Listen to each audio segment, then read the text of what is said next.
کیا کر رہے ہو، آئندہ آنے والا جو کل ہے اس کے لیے تم نے کیا کیا ہے، اس سے ڈرو۔ اب بندہ کہتا ہے کہ یا اللہ میں تو دنیا میں آیا ہوں، میرے دنیا میں آنے کے بعد جب مجھے شعور ملا، جب میں بلوغت کی عمر کو پہنچا تو بہت سارے کام میرے ذمے تھے، میں گھر والوں کو بھی خوش کرتا رہا، میں تو اپنی برادری کو بھی خوش کرتا رہا، میں نے اپنے آپ کو کھپائے رکھا، مصروف کیے رکھا کہ میرے گھر والوں کو کسی قسم کی تکلیف نہ ہو، میرے بچوں کو کوئی مسئلہ نہ ہو، برادری میں میری ناک اونچی ہو، میرا روب ہو، دبدبا ہو۔ یا اللہ میں نے یہ سارے کام کیے ہیں۔ اللہ تعالیٰ فرماتے ہیں کہ نہیں، یہ کام تیرا نہیں ہے، یہ تو ضروریات زندگی ہیں، یہ تو عام طور پر تیری ذمہ داریاں ہیں جس کا کرنا تو عام سی بات ہے، لیکن اصل مقصد تیرے دنیا کے اندر آنے کا کیا ہے؟ وَلْتَنْظُرْ نَفْسٌ مَا قَدَّمَتْ لِغَدٍ، کہ تم نے کل کے لیے کیا بھیجا ہے۔ جس دل میں خوف خدا پیدا ہوگا تو کل کے لیے تیاری کرنا اس کے لیے آسان ہوگی۔ ایک دل کے اندر خوف ہی نہیں ہے تو اس کے لیے تیاری کرنا بھی مشکل ہوگا۔ خوف اللہ کی ذات کا، اللہ کے عذاب کا، اللہ کے غضب کا، اللہ کے قہر کا، یہ خوف دل کے اندر ہو تو بندہ جو ہے وہ اللہ کی ذات کی طرف مزید آگے بڑھتا ہے اور کوشش کرتا ہے ایسے اعمال کرنے کی، اور دل میں اس کی نیت ہوتی ہے کہ مجھ سے میرا رب ناراض نہ ہو جائے۔ حافظ ابن قیم رحمۃ اللہ تعالی علیہ وہ بیان فرماتے ہیں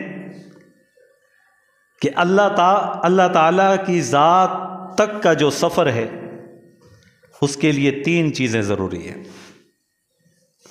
جو کہتا ہے کہ میں رب تعالیٰ کی طرف سفر کروں، میرا تعلق اللہ کی ذات کے ساتھ جڑ جائے، میرا تعلق اللہ کی ذات کے ساتھ بن جائے، تو فرمایا کہ وہ 3 چیزیں اپنے اندر پیدا کر دے۔ پہلی چیز محبت الہیہ، اللہ سے محبت، کیونکہ اللہ تک جانے کے لیے پہلی سیڑھی جو ہے وہ اللہ کی محبت ہے۔ اور اسی کے متعلق اللہ پاک نے قرآن مجید کے اندر ارشاد فرمایا کہ والذین آمنوا اشد حبا للہ، کہ ایمان والے اللہ تعالیٰ سے شدید محبت کرتے ہیں، سب سے زیادہ محبت ایمان والے وہ اللہ کی ذات سے کرتے ہیں۔ تو اللہ تک پہنچنے کے لیے جو سفر ہے اس میں پہلی چیز کیا ہے؟ وہ محبت الہیہ ہے، اللہ کی ذات سے محبت۔ اور اللہ کی ذات سے محبت تبھی ہوگی جب اللہ کی بات مانیں گے۔ نماز میں پڑھتا نہیں اور کہتا ہوں اللہ سے محبت ہے، روزہ رکھتا نہیں اور کہتا ہوں اللہ سے محبت ہے، صاحب استطاعت ہوں حج نہیں کرتا کہتا ہوں اللہ سے محبت ہے، تو یہ محبت نہیں۔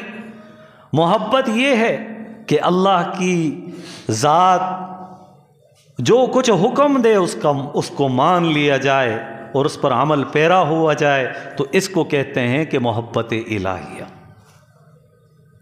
تو اللہ تک پہنچنے کا جو سفر ہے اس میں بنیادی چیز وہ اللہ کی محبت ہے، اور دوسری چیز کیا ہے؟ خوف خدا ہے، اللہ کی ذات کا خوف ہے، اللہ سے محبت ہے۔ اسی محبت میں بندہ سردی کے موسم میں ٹھنڈے پانی سے وضو کر کے اللہ کے گھر میں آتا ہے، محبت ہے نا۔ اسی محبت کو حاصل کرنے کے لیے بندہ گھر سے نکل کر مسجد کی طرف آتا ہے، اس کے دل کے اندر خوف بھی ہے کہ کہیں ایسا نہ ہو جائے کہ میرے اس عمل سے میرا رب مجھ سے ناراض نہ ہو جائے۔ محبت ہے، ساتھ ساتھ دل کے اندر خوف بھی ہے، ڈرتا بھی ہے، خوف بھی ہے۔ اس طرح نہیں کہ 2 دن بندے نے عبادت کر لی اور دل کے اندر اس کے تکبر پیدا ہو گیا، وہ کہے میں تو اللہ کی محبت میں جاگا ہوں، لیکن اس کے اندر خوف خدا نہیں ہے، تکبر ہے، غرور ہے، تو یہ چیز بھی اللہ تعالیٰ تک پہنچنے سے انسان کو روکتی ہے۔ اللہ تعالیٰ کی ذات تک پہنچنے کے لیے پہلی سیڑھی محبت ہے، اور دوسری سیڑھی وہ کیا ہے؟ ساتھ ساتھ اس بات کو یاد بھی کریں، یہ یاد کرنے والی باتیں، اپنے دل میں رکھنے والی باتیں انشاءاللہ یہ کام بھی آئیں گی۔ تو اللہ تک پہنچنے کا جو سفر ہے اس میں بنیادی چیز وہ محبت الہیہ ہے، اور دوسری چیز ہے خوف خدا، اللہ کی ذات سے ڈرنا، اور تیسری چیز کیا ہے؟ وہ اللہ تعالیٰ کی ذات پر امید رکھنا، یا اللہ میرے دل میں محبت بھی ہے، یا اللہ میں تیرے عذاب سے، تیرے غضب سے، تیری پکڑ سے، تیرے وعیدات سے ڈرتا بھی ہوں، لیکن یا اللہ یہ ٹوٹے پھوٹے عمل تیری بارگاہ میں پیش کر رہا ہوں، یا اللہ تو اس کو قبول کر دے، اور دل کے اندر یہ خیال پیدا ہو کہ میرا رب جو ہے ضرور اس عمل کو قبول کرے گا۔ یہ اللہ کی ذات سے امید رکھنا ہے۔ اسی وجہ سے تو کہتے ہیں نا کہ ایمان خوف اور امید کے درمیان میں ہے۔ ایمان خوف اور امید کے درمیان میں ہے۔ کیا مطلب؟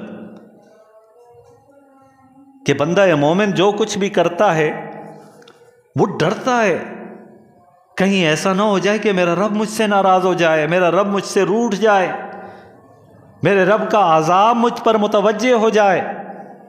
یہ کیفیت دل کے اندر پیدا ہونی چاہیے، اور ساتھ ساتھ امید بھی رکھنی چاہیے کہ اللہ تعالیٰ کی ذات بڑی غنی ذات ہے، بے نیاز ذات ہے، وہ غفور الرحیم ذات ہے۔ میں نے عمل کیا ہے، کوشش کی ہے، کوئی کمیاں کوتاہیاں ہوئی ہیں، میرا رب مجھے معاف کر دے گا، اور امید ہے کہ اللہ تعالیٰ مجھے جنت میں داخل کر دیں۔ تو ایمان اور خوف کے درمیان میں ایمان، یعنی خوف اور امید کے درمیان میں ایمان ہونا چاہیے۔ حضرت عمر فاروق رضی اللہ تعالیٰ عنہ وہ فرماتے ہیں کہ ان کے متعلق یہ ذکر کیا گیا ہے، حدیث کی کتابوں میں موجود ہے کہ حضرت عمر فرماتے ہیں اگر یوم محشر اللہ تعالیٰ یہ کہہ دیں کہ سارے کے سارے لوگ وہ جنت میں جائیں گے سوائے ایک کے، تو میرے دل کے اندر یہ خوف ہوگا کہیں وہ شخص میں تو نہیں ہوں۔ اور پھر فرماتے ہیں کہ اگر اللہ تعالیٰ یہ حکم دے دیں سارے کے سارے جہنم میں جائیں سوائے ایک کے، تو میرے دل کے اندر یہ امید ضرور ہوگی کہ وہ بچنے والا، وہ نجات حاصل کرنے والا کہیں میں تو نہیں ہوں۔ تو یہ ہے ایمان خوف اور امید کے درمیان۔ تو اللہ تعالیٰ کی ذات تک پہنچنے کا جو سفر ہے اس میں بنیادی چیز کیا ہے؟ محبت الہیہ۔ ہم اپنے آپ کو پرکھیں، ٹٹولیں کہ میری زندگی میں رب کی محبت کتنی زیادہ ہے۔ ایک تو زبانی محبت ہے، ایک عملی محبت ہوتی ہے۔ عملی محبت جتنا اپنی اولاد سے ہوتی ہے، مال سے ہوتی ہے، اپنے گھر سے ہوتی ہے، اپنی سواری سے ہوتی ہے، اپنی چیزوں سے ہوتی ہے، کتنی محبت ہوتی ہے بندے کو۔ تو فرمایا کہ ایمان والے ساری چیزوں سے زیادہ محبت وہ کس سے کرتے ہیں؟ اللہ کی ذات سے کرتے ہیں۔ تو یہ سوچنے کی بات ہے کہ میں اللہ سے کتنی محبت کرتا ہوں، اور اس کا اظہار کیا ہے؟ وہ عمل کی صورت میں ظاہر ہوگا، عمل کی صورت میں ظاہر ہوگا۔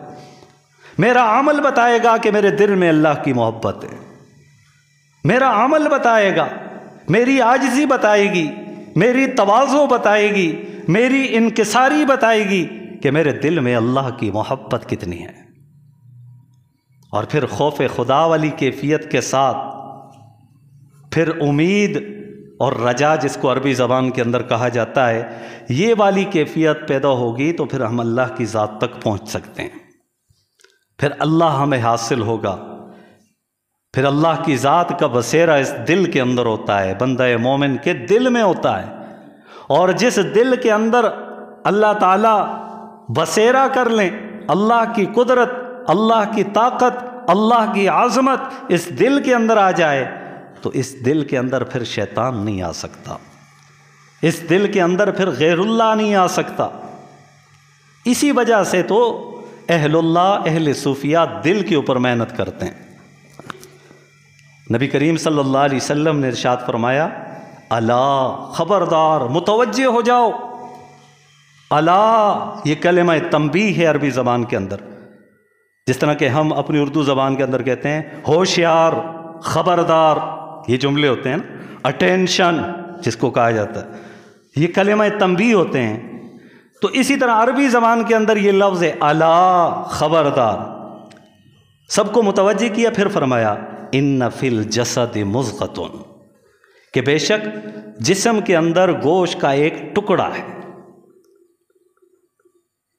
ان فی الجسد مضغۃ اذا صلحت صلح الجسد کلہ واذا فسدت فسد الجسد کلہ، جب یہ صحیح سالم ہوتا ہے تو پورا بدن صحیح سالم رہتا ہے، اور جب یہ خراب ہو جاتا ہے تو پورا بدن خراب ہو جاتا ہے۔ پھر نبی علیہ الصلوۃ والسلام نے 3 مرتبہ ارشاد فرمایا الا وہی القلب، سن لو، متوجہ ہو جاؤ، وہ دل ہے، وہ دل ہے، وہ دل ہے۔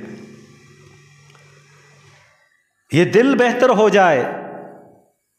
آج ہم وقت اپنا ضائع کر رہے ہیں ظاہری حلیے کو بنانے کے لیے، ظاہری وضاقتہ بنانے کے لیے، اس کے پیچھے لگے ہوئے ہیں گھنٹوں، شیشے کے آگے سامنے کھڑے ہو کر، کہیں کہیں کوئی سلوٹ تو نہیں ہے میرے کپڑوں میں، کہیں میرے بال ادھر ادھر تو نہیں ہو رہے، کہیں میرے چہرے کے اوپر کوئی داغ تو نہیں ہے، دھبا تو نہیں ہے، اسی فکر میں لگے ہوئے ہیں۔ جہاں اللہ بسیرا کرتا ہے اس دل کی طرف توجہ نہیں ہے۔ امام الانبیاء محمد الرسول اللہ صلی اللہ علیہ وسلم نے ارشاد فرمایا کہ وہ تمہارا دل ہے، جب یہ ٹھیک ہوگا تمہارے دیگر اعضاء بھی صحیح سالم ہوں گے، اور جب یہ ٹھیک نہیں ہوگا تو دیگر تمہارے اعضاء جو ہیں وہ بھی خراب رہیں گے۔ تو اللہ تعالیٰ کی ذات تک پہنچنے کا جو سفر ہے اس میں 3 چیزیں بنیادی ہیں، محبت الہیہ، خوف خدا اور امید۔ یہ تینوں چیزیں اپنے اندر ہم نے پیدا کر دی، پھر ہم اللہ کی ذات تک پہنچ پائیں گے۔ اور اللہ تعالیٰ کی ذات تک جب بندہ پہنچ جاتا ہے پھر اللہ تعالیٰ اس کو کیا عطا کرتے ہیں؟ حدیث پاک کے اندر آتا ہے کہ اللہ تعالیٰ اپنے اس بندے کی آنکھ بن جاتا ہے۔ کیا مطلب؟ یعنی وہ آنکھ سے وہی کچھ دیکھتا ہے جو اللہ چاہتے ہیں،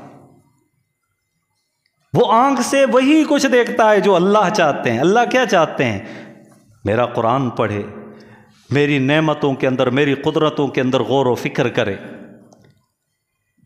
میری نعمتوں کے اندر غور و فکر کر کے مجھے یاد کرے، میری بنائی ہوئی چیزوں کے اوپر غور و فکر کرے اور یہ کہے ربنا ما خلقت ھذا باطلا، یا اللہ تو نے یہ چیزیں بغیر فائدے کے پیدا نہیں کیے ہیں۔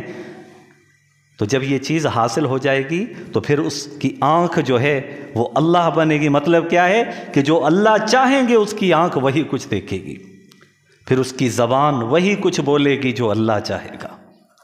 کئی لوگ ہوتے ہیں جیسے یہ وہ ممبر پر آ کر بیٹھتے ہیں، لوگوں کے سامنے بیان کرتے ہیں، ان کا موضوع کچھ اور ہوتا ہے، ان کی تیاری کچھ اور ہوتی ہے، لیکن ان کا تعلق اللہ کی ذات کے ساتھ اتنا مضبوط ہوتا ہے، پھر اس کی زبان سے وہی کچھ الفاظ نکلتے ہیں جو اللہ چاہتا ہے۔ تو بندہ خود بھی حیران ہوتا ہے کہ میری زبان سے یہ کون سے الفاظ نکل رہے ہیں۔ تو جس بندے کا تعلق اللہ کی ذات کے ساتھ مضبوط ہوتا ہے پھر اس کی زبان سے وہی کچھ نکلتا ہے جو اللہ چاہتے ہیں، پھر اس کے کان وہی کچھ سنتے ہیں جو اللہ چاہتے ہیں۔ اور جس دل کے اندر محبت الہیہ نہ ہو، خوف خدا نہ ہو، اللہ کی ذات پر یقین اور امید کامل نہ ہو، تو ایسی صورت میں پھر شیطان اس کے اوپر تسلط کر لیتا ہے۔ انما ذالکم الشیطان یخوف عباد، کہ بے شک جو شیطان ہے کہ وہ اپنے چیلوں اور اپنے دوستوں اور اپنے کارندوں کا خوف انسان کے دل کے اندر ڈالنے کی کوشش کرتا ہے۔ اور جس کا تعلق اللہ کی ذات کے ساتھ مضبوط نہیں ہوتا تو شیطان کا یہ وار اس کے اوپر چل جاتا ہے۔ اللہ تعالیٰ فرماتے ہیں میرے بندے تو میری طرف آ، شیطان سے نہ گھبرا، فلا تخافوہم، اس سے مت ڈرو، وخافونی، اور مجھ سے ڈرو، ان کنتم مؤمنین، اگر تم ایمان والے ہو۔ تو ایمان والے تو وہی ہوتے ہیں جو ان صفات کے حامل ہوں، یہ صفات ان کے اندر موجود ہوں، تب جا کے وہ شیطان کے چنگل سے، شیطان کے تسلط، شیطان کے نرغے سے جو ہے وہ محفوظ رہے گا۔ تو فرمایا کہ ایمان والو اللہ سے ڈرو، وَلْتَنْظُرْ نَفْسٌ مَا قَدَّمَتْ لِغَدٍ، اور ہر آدمی یہ سوچے کہ کل کے لیے اس نے کیا کیا ہے، اس نے کیا تیاری کر رکھی ہے کل کے لیے۔ یہ تنبیہ ہے اللہ تعالیٰ قرآن مجید کے اندر سورہ حشر کے اندر بیان فرما رہے ہیں، اور پھر ساتھ ساتھ پھر تنبیہ ذکر کی وَاتَّقُوا اللَّهَ، پھر دوبارہ ذکر کیا کہ اللہ سے ڈرو، کیوں؟ وَاللَّهُ خَبِيرٌ بِمَا تَعْمَلُونَ، جو کچھ بھی تم عمل کرتے ہو اللہ اس سے باخبر ہے، اللہ کے ہاں وہ ریکارڈ محفوظ ہے۔ آج دنیا اتنی ترقی کر گئی ہے کہ بہت ساری چیزوں کا ریکارڈ ایک چھوٹی سی چپ کے اندر موجود ہوتا ہے۔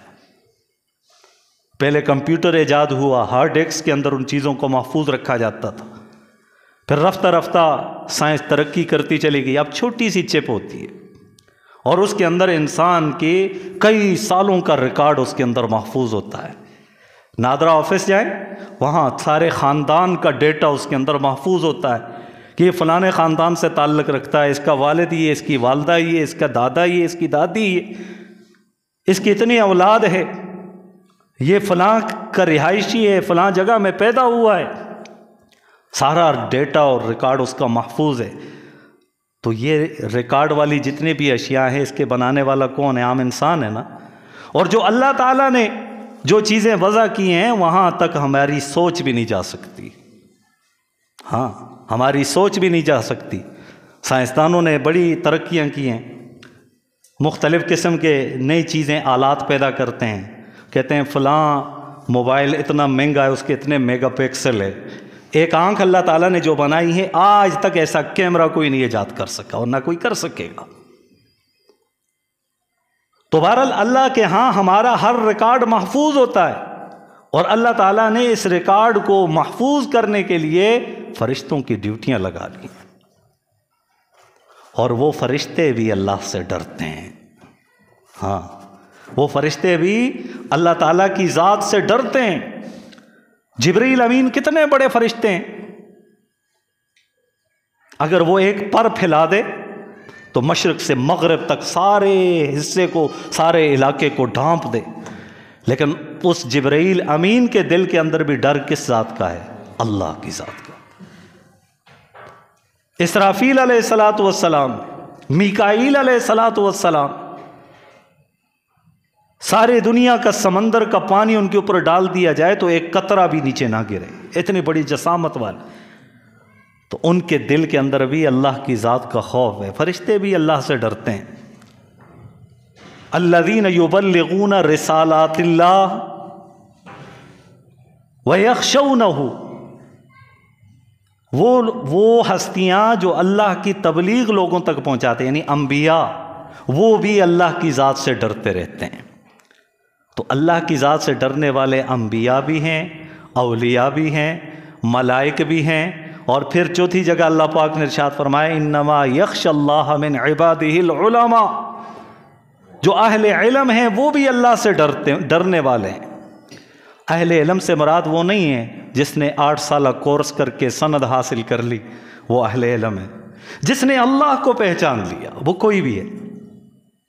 یہ یاد رکھیے گا، مفسرین کرام اس نقطے کو بیان فرماتے ہیں کہ علم سے مراد علماء، اہل علم، اس سے مراد وہ ہے جس کو اللہ کی پہچان حاصل ہو گئی، وہ اللہ سے ڈرنے والے ہیں۔